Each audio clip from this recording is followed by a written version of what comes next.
कदली एमिति एक फल जहाँ सबुठारु अधिक खिया जाई थाए।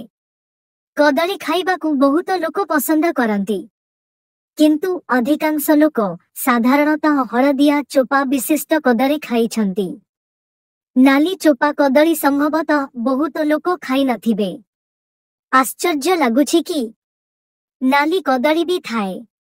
एहा पोषक तत्वरे भरपूर। नाली कदली रे खनिज, भिटामिन, फाइबर ओ कार्बोहाइड्रेट्स रहिछि।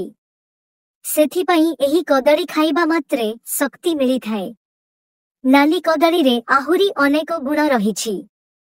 साधारण कदली ठारू नाली कदली रे अधिक पोषक तत्व रहिछि। एहार स्वाद मध्य भिन्न। एहा सामान्य कदली अपेक्षा अधिक मीठा। आंटीऑक्सीडेंट गुणरे भरपूर एही कदली साधारणतः दक्षिण भारतरे उपलब्ध।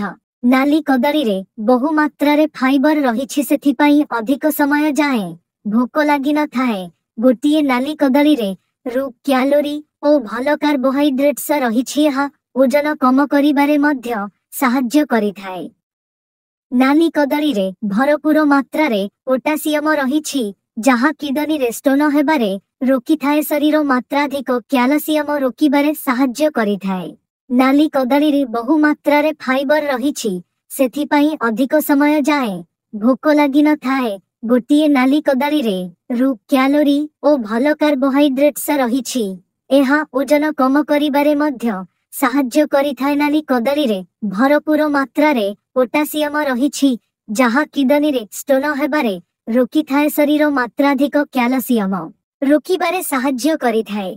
नाली कदली आंटीऑक्सीडेंट ई भिटामिन रे भरपूर, जहाँ रक्तर गुण ओ हेमोग्लोबिन स्तर रे सुधार आनिथाए।